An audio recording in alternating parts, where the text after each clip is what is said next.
Bah du coup, je te propose de te donner la parole, puisque t'as été bien lancé, pour parler un petit peu des différents plans de bataille des forces pendant cette première année de guerre. C'est c'est ce dont tu voulais nous parler, il me semble, aujourd'hui. Oui, revenir rapidement sur les différentes offensives, parce que évidemment, très chers téléspectateurs, hein, si vous voulez en savoir en détail la totalité des offensives, des plans, etc., il y a plein de chaînes sur YouTube qui ont fait très en détail, notamment une chaîne qui s'appelle, je crois, World War One Documentary, qui reprend semaine par Oh. semaine tout le conflit mondial. Donc une chaîne qui a produit du contenu de très longue haleine, il y a énormément d'informations. Mais il y en a pas mal d'autres, un peu plus petites, comme History par exemple, qui suit toutes les offensives des différents corps d'armée, qui se concentrent uniquement sur l'aspect militaire de la chose. Donc moi je vais juste faire une espèce de petit résumé pour voir un peu quels sont les plans des grands pays au début de la guerre. Parce qu'au tout début du conflit, finalement, ce conflit mondial, il concerne assez peu de nations. Ces nations contrôlent de gigantesques empires coloniaux et donc vont recruter à travers leur empire et vont impliquer le reste du monde par voie de fait. Mais finalement, le théâtre principal au début, celui sur lequel tout le monde se concentre, c'est quand même le théâtre européen. Et sur ce théâtre, il y a quelques grandes puissances. On peut commencer peut-être par ceux qui déclenchent les hostilités, à savoir l'Autriche-Hongrie. Leur plan, entre guillemets, il est simple, c'est écraser les Serbes le plus vite possible pour pouvoir être en position de force dans une négociation face à la Russie. Ce plan, sur le papier, il a l'air assez logique, hein. La Serbie, c'est un petit pays avec des petits moyens. Qu'est-ce qu'ils vont faire face à une grande puissance, hein? Bon, l'Autriche-Hongrie, c'est quand même un empire qui est là depuis, en tant qu'Autriche-Hongrie, depuis 1848, donc depuis 60 ans, Ouais. 70 ans quasiment. Et la lignée des Habsbourg qu'il dirige est là depuis le XIIe siècle. Donc bon, dans les états-majors de l'Empire d'Autriche-Hongrie, on en est persuadé, les Serbes, on va les plier. Bon, autant vous dire que le résultat, ça va pas être ça, hein. La petite armée serbe va gentiment bloquer les Autrichiens indéfiniment. En fait, l'armée autrichienne ne réussira jamais seule à s'emparer de la Serbie. Il faudra attendre l'intervention d'un autre pays en 1915 pour que le front serbe s'écroule, parce qu'il sera pris à revers. Mais l'offensive autrichienne, c'est un échec cuisant, qui fait que d'ailleurs le conflit va s'enterrer petit à petit. Face à l'Autriche-Hongrie, bien sûr, il y a la Russie. La Russie, d'ailleurs, elle identifie en premier lieu l'Autriche-Hongrie comme cible, et pas l'Allemagne. Alors, nous, de notre point de vue moderne, on peut trouver ça un peu bizarre, puisqu'on sait aujourd'hui, hein, que des deux puissances, l'Allemagne est clairement la plus dangereuse. Pourtant, c'est bien l'Autriche-Hongrie que la Russie va cibler en priorité, notamment dans ses provinces de Galicie-Lodomérie, qui se situe à l'est et qui recouvre à peu près aujourd'hui la partie la plus occidentale de l'Ukraine et la partie la plus méridionale de la Pologne. Pourquoi la Russie attaque dans cette région spécifique?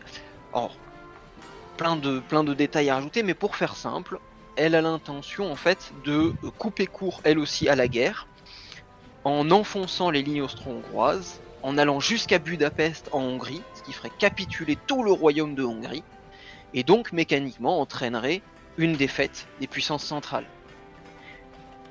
Elle se concentre donc principalement sur ce front autrichien, sur lequel elle va avancer d'ailleurs en s'emparant de la Galicie-Lodomérie, mais elle laisse face à l'Allemagne finalement bien moins de divisions, ce qui fait qu'elle ne pourra pas profiter du plan allemand, alors que, on va le voir, elle aurait eu, avec un petit peu de nez, et pas mal de vision temporelle aussi, la capacité de défaire l'Allemagne et peut-être de finir le conflit très rapidement. Pourquoi? Eh bien parce que l'Allemagne, elle a choisi un plan qui là aussi se concentre sur un pays. Mais l'Allemagne, elle a un problème un peu différent, elle a une guerre sur deux fronts. À l'ouest, la France, à l'est, la Russie. Et contrairement à l'Autriche-Hongrie, qui est entourée sur son flanc sud par des petits pays qui ne sont pas un danger mortel, l'Allemagne le sait, l'armée française elle est plutôt bien équipée, et surtout à l'est, l'armée russe elle est extrêmement nombreuse. Mais dans les états-majors allemands, on a réfléchi à un petit détail, c'est que l'armée russe, elle a beau être nombreuse, elle va mettre du temps à arriver sur le terrain. Notamment parce que le système de conscription russe n'est pas très bon, et en plus de ça, ses infrastructures, notamment son chemin de fer, est assez peu développé.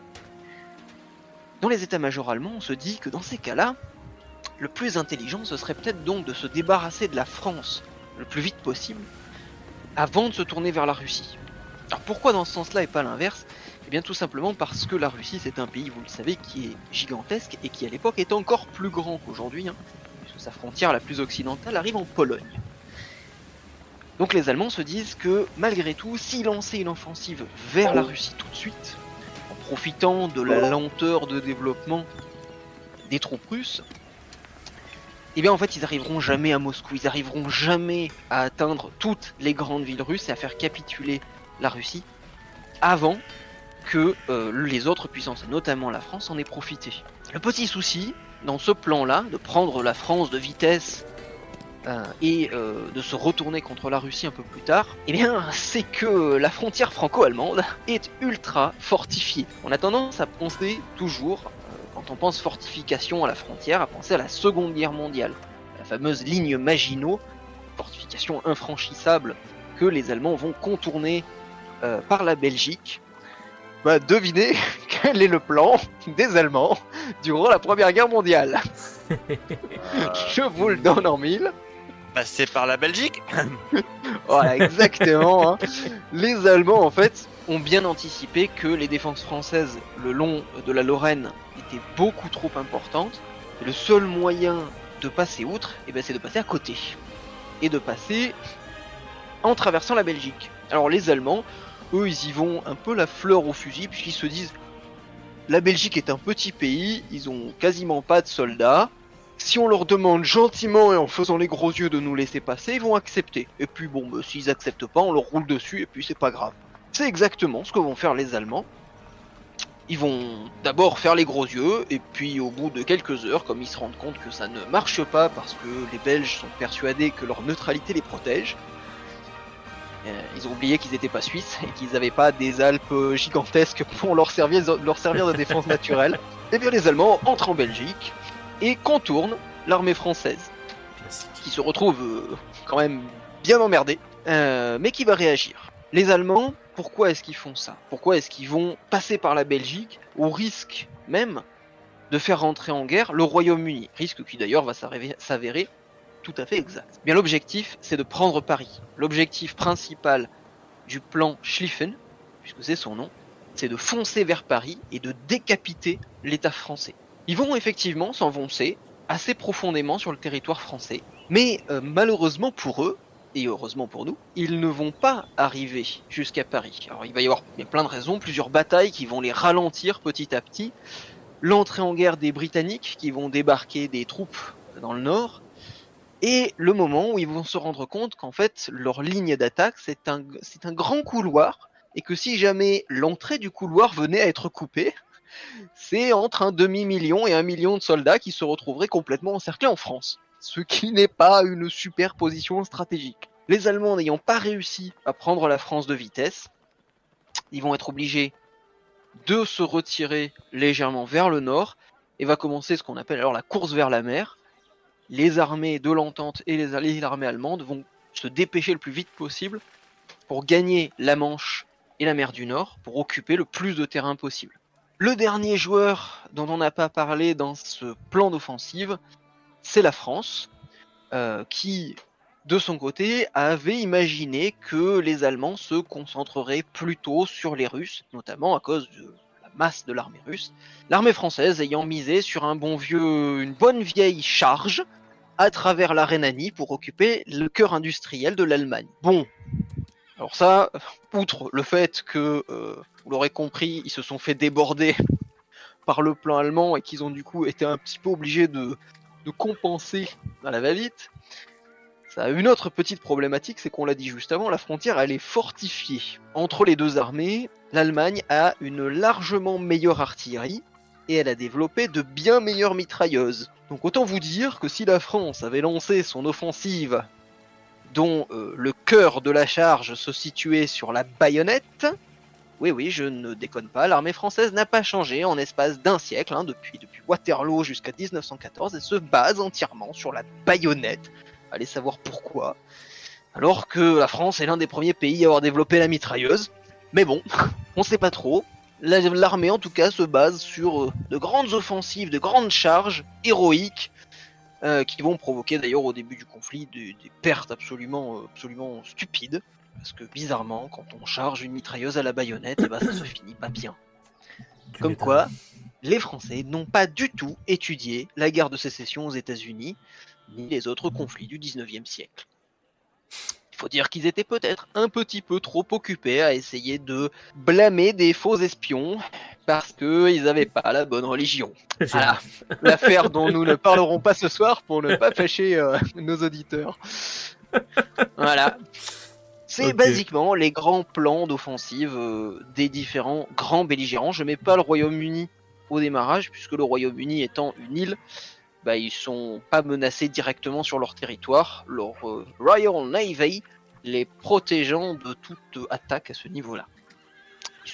Ils vont donc se laisser libres avec leur corps expéditionnaire d'aller là où ils l'imaginent nécessaire. Bon, alors évidemment, on a ultra simplifié, on a fait très basique, mais ça recouvre basiquement les grands plans d'offensive des différents belligérants. Alors déjà, est-ce que vous avez, vous, des avis sur ces différentes offensives, ces différents plans des différents États? Alors moi j'ai une remarque. Oui, vas-y Seb. C'est-à-dire qu'entre les taxis de la Marne et cette histoire de charge à la baïonnette, est-ce qu'on serait pas aussi un petit single c'est pas mal, non? C'est français. Ouais, exactement. Je veux dire, les mecs, à part les faire mourir de rire, je sais pas ce qu'on a essayé de faire au début, tu vois. Et attends, on n'a pas encore parlé des pantalons rouges, Ouais, les pantalons rouges. Ouais. Parce que, après tout, ça n'a pas marché à Sedan, pourquoi ça ne marcherait pas, Ah oui, non, mais c'est ça, j'avoue que cette absence totale de remise en question de l'état-major français, elle est quand même absolument incroyable, quoi.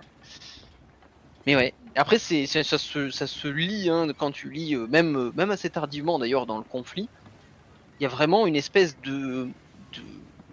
d'idée, semble-t-il, dans l'armée française, selon laquelle un combat, c'est limite un combat de chevalerie, à l'arme blanche, les yeux dans les yeux. Alors que c'est une guerre, c'est une guerre industrielle avec de l'artillerie et des avions. On est d'accord que les uniformes bleus horizon, c'est pas avant 1915. Pas avant 1915, fin 15 je crois. Ouais, Il me semble que je l'avais noté pour 1915 de potentiellement parler du changement d'uniforme. Donc, Oui, ces changements d'uniforme c'est 15. Après, rapidement ils se sont rendus compte que la casquette rouge et le pantalon rouge ça les cramait. Et puis non seulement ça les cramait, mais comme la casquette est rouge et que la casquette est sur la tête... Oui, tu tires sur la rouge.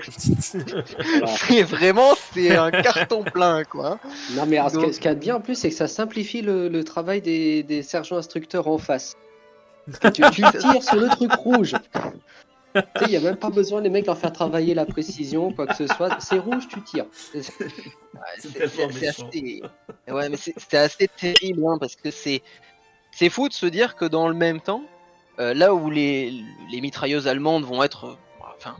quiconque a vu ne serait-ce que des images de la Première Guerre mondiale, imagine tout de suite les tranchées avec les nids de barbelés et les mitrailleuses avec les types qui ont des masques à gaz. C'est fou de se dire que parmi les premières mitrailleuses développées en Europe, c'est en France qu'elles se développent et que dès la guerre de 1870, la France en a et la France ne sait pas s'en servir.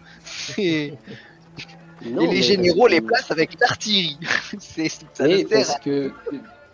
Parce que comme d'habitude, on a un état-major de boulets. Excusez-moi. Tu te dis, mais waouh, c'est pas particulièrement brillant. Alors après l'artillerie est venue bien plus tard. Enfin bien plus tard. La course à l'artillerie, c'est apparu à partir de 15. En 14, c'était encore la cavalerie, les mouvements de troupes. Une guerre vraiment sur le. Une guerre un sur peu à le l'ancienne, mouvement. d'une certaine manière. Le C'est problème, ça, oui, c'est mais que plus rapide. Et il y a même je pense des bataillons de vélo, histoire On de est- prendre l'ennemi trop. Vélo. De vélo, Oui. oui. Putain, ça je l'ai pas vu. Merde. Ça aurait fait une super histoire pourtant. Et oui, ils avaient des vélos parce que le vélo c'était vraiment le prototype du mode de déplacement individuel par excellence. C'est plus efficace qu'une voiture, t'as pas besoin de carburant, ça tombe jamais en panne. S'il y a une ornière, bah, tu fais le tour, puis voilà. C'est Donc super facile à réparer. voilà, ils avaient une guideline autour du corps et ça allait. Putain, mais c'est incroyable, l'infanterie cycliste. Infanterie, Oui, mais d'ailleurs, c'est- jusque dans la Seconde Guerre mondiale. Hein. Ah oui, bah oui, bien sûr. Même les Allemands, pendant la Seconde Guerre mondiale, ils avaient des cyclistes. Alors après, ils ont eu les motos. Il y a eu des Ouais. assauts à moto et tout, mais bon, c'est une autre histoire. Mais déjà, pendant la Belgique. Première Guerre mondiale, c'était Attends, quelque chose d'exceptionnel. Hein. L'armée belge adopte le vélo et donne à ses carabiniers qui deviendront des carabiniers cyclistes. Ils participeront à la première victoire des Alliés contre l'Allemagne à la bataille de Hallen le 12 août 14. Ils ont été surnommés les Diables Noirs. Je savais Ah bah pas. imagine, tu passes de 3 km/h de vitesse de moyenne d'un Bah soldat. oui, non mais en vrai, À 15 t'as un km/h, gun on sur va un sur le vélo, ça paraît logique hein, en fait, maintenant que tu le dis. Hein. Mais Après, le vélo sert surtout à se déplacer. Hein. Tu Ah oui, tires t'es pas pas, à vélo. t'es pas à mais, tes mains avec deux flingues Oui, comme ça non, en train de oui. tirer. C'est Oui, pourtant mais vachement si, classe. on s'est transformé en archer mongol à vélo. Mais imaginez un monde post-apo où t'es à vélo avec un arc, franchement, est-ce que c'est pas Non. génial? quand même, je tiens à dire, dans le genre innovation comme ça, ce n'est pas Première Guerre mondiale, mais dans la fin du développement de ça, on le rappelle, c'est quand même les parachutistes français en scooter. Je ne déconne pas, les parachutistes français dans les années, je crois, 50-60, embarquent des Vespa équipés d'un bazooka. Ouais, pourquoi pas. Hein. Et le truc, Mais c'est que c'est comme le magnifique. bazooka est fixé sur la caisse de la Vespa, il est techniquement possible de tirer en roulant au bazooka en Vespa. Ça, mais c'est c'est quand même même, Ça, ça, fabuleux. rien que pour cette quel anecdote, je Américain. suis heureux d'avoir fait cet épisode. Voilà, je vous le dis. Hein, Non mais et Les Américains je avaient vous fait ai ça dit pour le tout à Vietnam. l'heure, c'est pas Ah mal ouais. non, c'est français. c'est français. Ok, du coup, vous avez. Léo, t'es resté très silencieux pendant cet exposé. Est-ce que t'as des anecdotes à rajouter sur un peu ça ou pas? Je sais qu'avec Cyril, vous avez eu un espèce de débat dans la conversation de préparation sur plusieurs choses que moi-même c'était pas avec moi. je n'ai pas complètement compris. C'était Franck et Cyril, ça c'était Oui. pas toi, Léo? On avait parlé de quoi? Non, c'est juste justement mais sur à quel point les offensives de la première et de la seconde guerre mondiale se ressemblaient. Ah oui. oui. Oui. Et Vous êtes en d'accord, l'occurrence, Mais sur la même avec stratégie. 1870, quoi. 1870, et si on passait par les Ardennes? 1914, et si on passait par les Ardennes? Et 1939, mais par où vont arriver les Allemands? La Bon. surprise est totale. Qui aurait pu Là, ça prévoir? fait beaucoup, là, non? Et surtout que pour y être soyons allé honnêtes. il y a un mois, je suis passé par les Ardennes. À chaque fois, on disait oui, c'est impossible qu'une armée passe par les Ardennes. Alors, ça a sûrement dû changer en un siècle. Mais sincèrement, qui ne peut pas passer par les Ardennes? C'est tout plat. T'as quelques petites collines très agréables, on se croit dans le Hobbit. C'est juste un peu froid, Bah, mais... alors, a priori, les Français ne parviennent pas à passer par les Ardennes, hein, parce qu'ils étaient tellement convaincus qu'ils ne pouvaient pas y passer. Là, la A France. elle a priori, les toujours Français du dans mal. les Ardennes, ça se passe pas bien, tu vois. Ah ouais, mais pourtant, on fait la guerre dans les Alpes, tu vois, il y a un, il y a un souci. Oui, il y a deux poids deux Ouais, mesures. Quoi. mais les Ardennes, est-ce que c'est pas pire que les Alpes? Franchement, est-ce qu'il n'y a Oui, pas un et puis- truc Et Alors puis, franchement, au niveau du Charleville dénivelé, non. plaisir. puis y a pas le même ego derrière, tu vois, le mec, le général qui dit j'ai traversé les Alpes, mais il se donne les moyens parce qu'il rentre dans l'histoire. Le mec il dit j'ai traversé les Ardennes, bon bah les gens ils disent oui, bon bah remettez-moi un café quoi, enfin. Oui, mais en attendant, il y en a à qui ça a réussi 3 fois, quoi. Ouais. Ah mais c'est un peu le problème, c'est vrai que j'en avais une, je crois que c'est de Foch, Ouais. qui disait, le problème des soldats français, c'est qu'ils sont tous prêts à mourir pour la patrie, mais moi j'aimerais bien qu'ils fassent mourir les mecs d'en face. Citation C'est vrai rigolote. C'est pas mal, non? C'est français. Après, Ça fera toutes honnêtement, les sauces, oui, Raph, ouais. franchement. quand tu regardes une carte et tu te mets à la place de la Prusse à l'époque, puis ensuite plus tard de l'Allemagne, bah, t'es rapidement quand même à courte solution. Si tu vas en sud, ben, t'as la Suisse. On sait que la Suisse, pour Ouais. divers intérêts, c'est compliqué de pouvoir ne serait-ce qu'imaginer y rentrer autrement que faire rentrer ses capitaux. Et de l'autre côté, bah, il y a la Belgique en solution. C'est peut-être même encore plus plat que les Ardennes. Soyons quand même. Ah là, il y a battle hein, en vrai là. Non, ouais, non, mais et puis En vrai, Ça ok, il dépend y où a tu la passes ligne en Belgique. Maginot. Il y a l'île Maginot, les mecs, tu pourrais comprendre que effectivement en Belgique c'est c'est largement possible. C'est moins, c'est Eh ben, en en plus, plus le la Belgique pire, à la base, c'est pas moi défendu. elle était neutre. Ouais, mais ça aussi, il y aurait pas mal de choses à dire, je pense, Non mais sur un épisode je sais pas si elle sur était le. neutre à la Si Première si Guerre ouais si mondiale. si. Les Belges, en fait, les Belges à partir de leur indépendance essayent de mettre en place une neutralité comme les Suédois, comme les Suisses. Sauf que comme ils sont littéralement en plein milieu de tous les champs de bataille et que contrairement aux Suisses, ils ont pas une réputation de gros dur que personne veut faire chier et deux des Alpes, bah ça marche pas.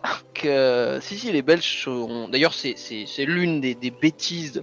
On a souvent mis un peu tout sur le dos de l'armée française, notamment en 40, problème de la débâcle sur les stratégies de l'état-major. Mais il y en a un morceau qui tient aussi sur le dos du gouvernement belge et de ses choix politiques, de dire non, on restera neutre jusqu'au moment où les bottes allemandes commencent à marcher en Belgique. Et où là, d'un seul coup, ils se retournent vers, vers les Français et les Anglais, ils font au secours, au secours, au secours. Tu te dis, bon, les gars, à un moment donné, faut choisir. Les Belges n'ont jamais été un peuple guerrier, au final.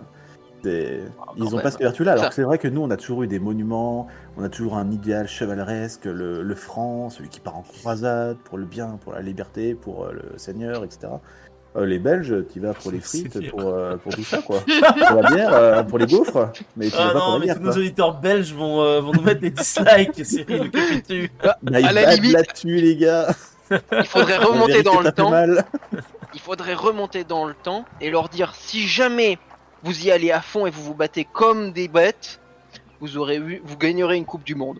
Peut-être que Je pense que du coup, on va terminer sur cette phrase-là.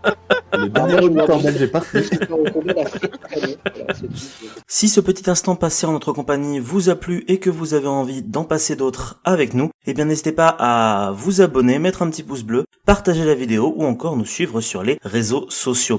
Sachez que vous pouvez aussi écouter cet épisode dans son entièreté et pour cela vous n'avez qu'à vous rendre dans la description de la vidéo. Je vous dis à très bientôt pour à nouveau écouter un petit peu de tout et surtout un petit peu de rien.